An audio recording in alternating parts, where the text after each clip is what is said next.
Hey everyone, me Kevin here. If you invest in stocks, this video is for you because today I got a bone to pick with Stephan, fellow YouTuber and buddy. Now, I don't really have a bone to pick with Graham, but I do have a bone to pick with Vanguard. See, yesterday, Graham brought up an argument, a study from Vanguard. Studies have shown time and time again that the best strategy for investing your money is just to dump it all in the markets as soon as you have it, and then you just keep it there. Vanguard analyzed the entire history of the market, and they found that 67% of the time, just dumping your money into the market all at once would give you a higher return than if you slowly just allowed it to trickle in, otherwise known as dollar cost averaging. Now, even though, sure, there might be a 1 in 3 chance of that strategy being less profitable, you never know what's in store for the future, and if anyone offers you a 2 in 3 chance of making more money, you should probably take it. And I did a little bit of research on this myself, and I disagree what Vanguard's advice is. And in this video, if you invest in stocks, this is something you ought to know about to help you make money. So this is not a slam on Vanguard or on Graham, but I want to go into this a little bit more detailed to provide perspective as to what's sort of hidden in the fine print of this research and what that might mean for us psychologically and practically when we're investing. So let's take a look at just a sample scenario.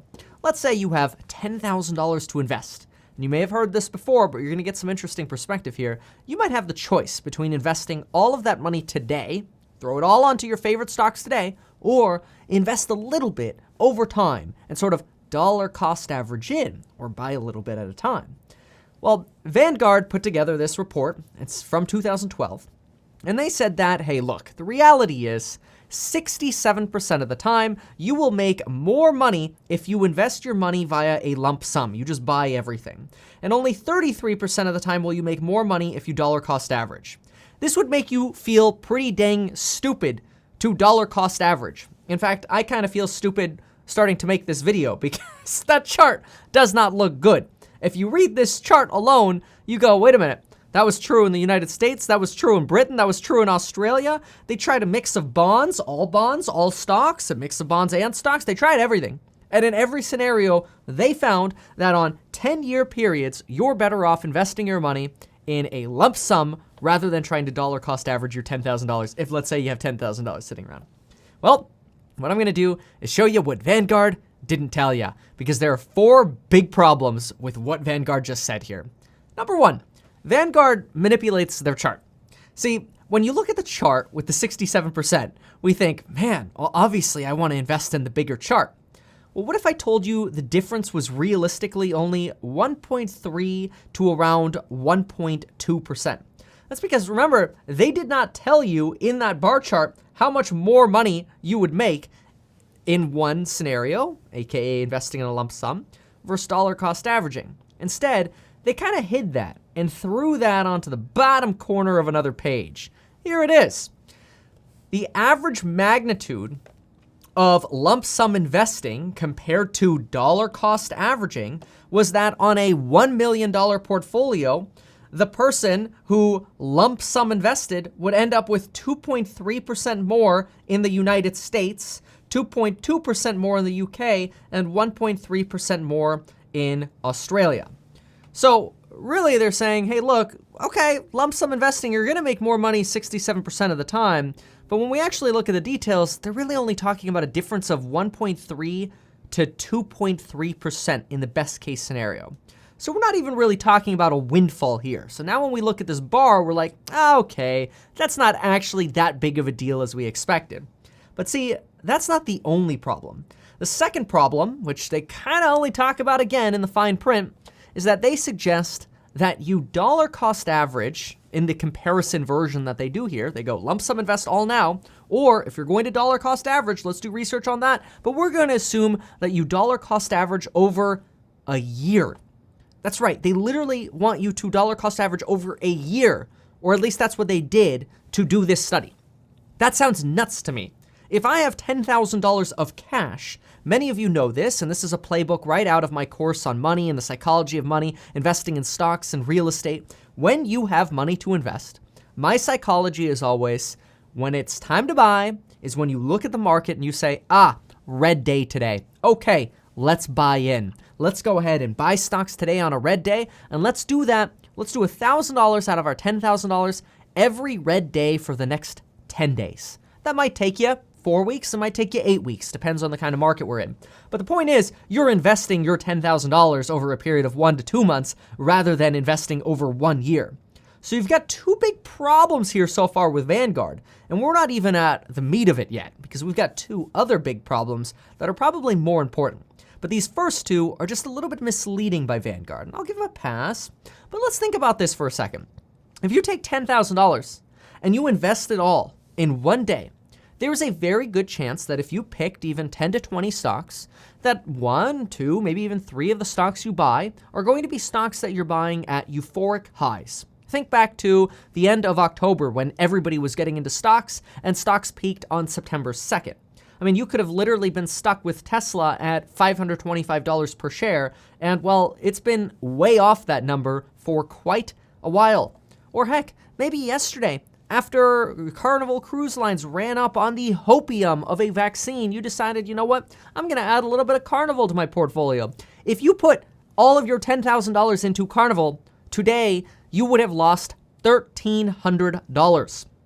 But if you only put in $1,000 on a red day, you would have only been down $130. And guess what? Today, you would have been able to pick up more shares at a cheaper price. So there is a beauty about dollar cost averaging that Vanguard is actually severely damaging by providing this kind of lopsided analysis. It's almost like for some reason they're motivated to get you to put money into an investment. I don't know. But problem number 3, in my opinion, is actually what I call our worst nightmare. Let's take a look at this. This is our worst nightmare. This is green happy face. We like green happy face, but we don't like red sad face. That's because when we invest, well, we have this psychology that when we see our portfolios go down, we get really sad. We feel like bad investors and we feel like we're losers because we made a mistake. And you know what? To stop the pain, we should just cut our losses and sell and move on, on to better investment decisions. We'll just YOLO it onto Travala, which, oh crap, that lost like 50% of its money over the last month and a half. But anyway, the other option, and this is very important as well, is we look at, wait a minute. Okay, so this is the psychology of our portfolio, but that's actually different from the psychology of our money. See, here's something interesting.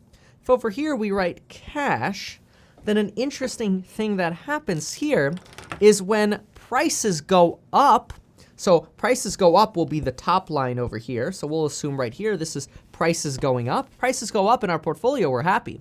Prices go up and we're in cash, we're sad. We're sad because everything got more expensive. That's like when you go to the Cheesecake Factory and you're like, what? The salmon I used to love is now $24 a plate? That's a freaking ripoff. We don't like it when prices go up when we're holding cash. We like it when prices go up when we're holding our portfolio. And making this difference here is very important. Watch this. When prices go down and we have cash, we should be very, very happy. And this is where we really have to separate our investing psychology. And again, this is the stuff I teach in my courses. Check out the Black Friday month coupon code down below. You also get to join me personally in my live streams that I hold every day that the market is open. And you can ask me questions directly about what's going on or my thoughts on stocks. And I always like researching new stocks as well. But anyway, once we separate this, we realize, okay, look, if we're long run investors, then we put our money into our portfolio. And guess what happens after we put our money in our portfolio? Well, first of all, you get a star because you invested money. Congratulations. But second of all, we should really ignore our portfolio.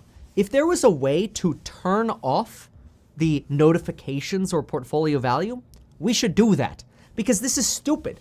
This should never guide our investing decision over here. And that's not to say you should hold on to bankrupt and dying companies, right? At some point, you got to go in there and clean the weeds, so to speak. But on a day-to-day basis, there's really no reason for you to have to look at your portfolio every single fracking day. It's not like you get a house on you get an appraisal on your home every day. Instead, we want to look at our cash position. Well, our cash position says, when stock prices go up, I'm sad. When stock prices go down, I'm happy. Yes. Dollar cost averaging helps you solidify this psychology. And that's where problem number 4 comes up. When you take all the money you have and you just invest it all into one lump sum, You actually rob yourself of the opportunity to teach yourself to buy on the dips. Because instead of buying on the dips, you threw it all into Carnival on a YOLO because of the vaccine coming out, and you threw all of your money in it. And then the next day when it's red, you ain't got any money left to go shopping anymore. So instead, you get nervous and you think about making, you think that you made a mistake and you start thinking about selling. That's bad. On the flip side, if you now buy Carnival the next day at a cheaper price, what are you doing? You are preventing yourself from selling out. You can't sell out if you're buying on the same day. Like, nobody's gonna go in and buy Carnival Cruise Line because it's red, and then at the same time sell because you're panicking about your portfolio. That's cognitive dissonance. We don't do that. It doesn't make sense. We don't do that.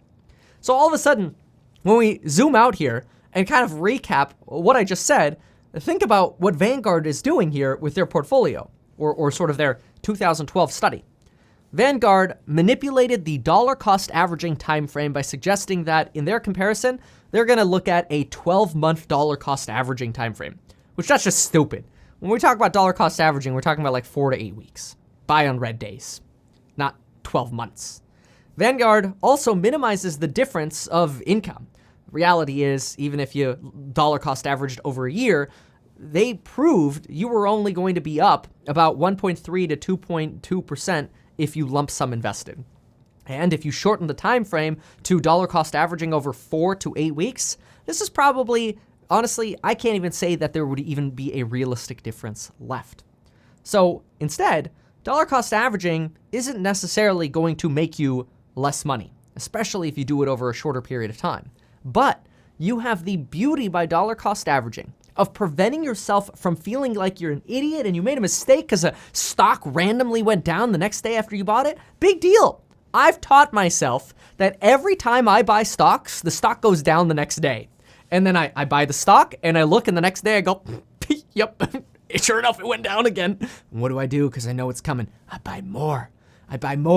And that's what I did in March, and that's what I did in April, and that's what I did in May. Those were some of the hardest, ugliest months to keep buying and buying and buying, but I kept doing it and kept doing it and kept doing it. And since then, the money that I've put into the stock market has quadrupled.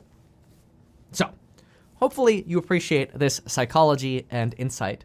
I recommend if you've got money on the sidelines, consider dollar cost averaging into red days over the next 8 weeks. I think it's better to have your money be in the market than out of the market. And guess what happens generally for those of us who are employed? And if you're not employed, hey, knock on wood that you can get a job soon and be employed.